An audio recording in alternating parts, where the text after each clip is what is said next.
No nii, kollane buss on täis laetud, ma räägin siin paar sõna natuke sellest, mis nüüd edasi juhtub sellel bussil. Et päeval või õigemini ühel hommikul siin nüüd lähipäevadel paneme me hääled sisse ja paneme hommikul ajama Ukraina suunas. See on siis umbes 2000 kilomeetrit järjest sõitu, mis teeb siis kokku umbes 3 päeva ja vahepeal tee peal 2 ööd. Ja 3. päeva õhtuks peaksime me jõudma ühte Ukraina linna, mida ma ei ütle, aga mis asub pigem siis lõuna suunas, Odessa lähedal, mitte väga kaugel. Ja puhkame seal öö välja ja seejärel tuleb siis laialiveoring.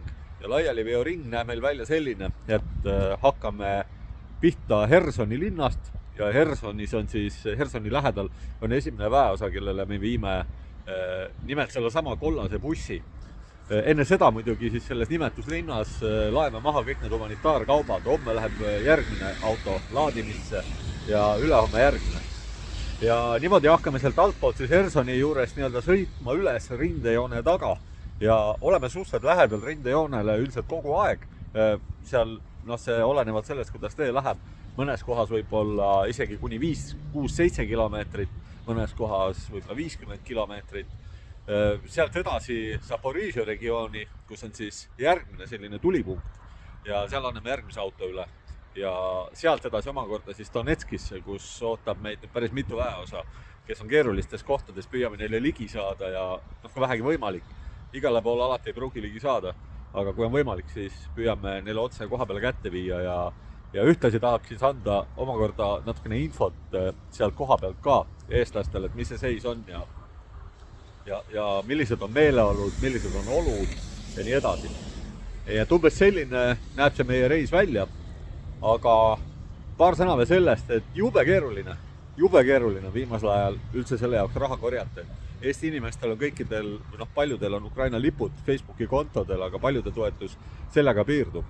Ja need, kes on valmis päriselt ka midagi panustama, tegelikult näpistama kas 50 või 100 või 200 eurot oma kontolt, neid on võrreldes, nende lippudega jube vähe.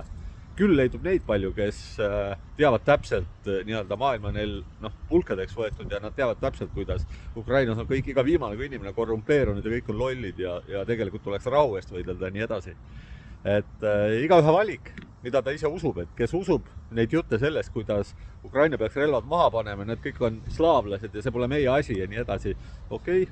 Need, kes mõtlevad teistmoodi, kes saavad aru, et Ukrainas ei sõdi mitte valitsus, vaid sõdivad lihtsalt inimesed, lihtsalt Ukraina patrioodid, sealhulgas rahvuslased, sealhulgas liberaalid, sealhulgas konservatiivid, kõik.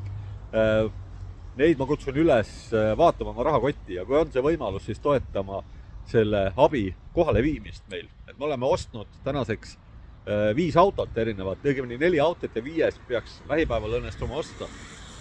Kõik need 5 me viime rindele, me oleme nad ostnud peamiselt oma sõprade ja oma enda raha eest, aga sellega on praegu enda näpud üsna põhjas ja abi oleks vaja just kõigi selle abi, need on siis autod, sealhulgas generaator, kogu humanitaarabi, mida on siis kokku umbes 3 tonni, mis me autodele laeme, kogu selle humanitaarabi kohale viimiseks ja kokku läheb see maksma see transport, peamiselt kütusekulud, sealhulgas natukene autojuhtide ööbimist, mis on juba väga väike osa. Läheb maksma natukene üle 3000 euro ja seda siin oleks vaja eestlaste abi, et kes on nõus siin natukene õlga alla panema, tehke seda, postituse all saab olema kommentaarides või siis kirjelduses saab olema kontonumber ja meie omalt poolt üritame anda teile võimalikult palju infot ja võib-olla natukene ka eksklusiivset infot koha peal. Ja täname igatahes ette, ukrainlased tänavad kindlasti ja kohtumiseni järgmistes videotes.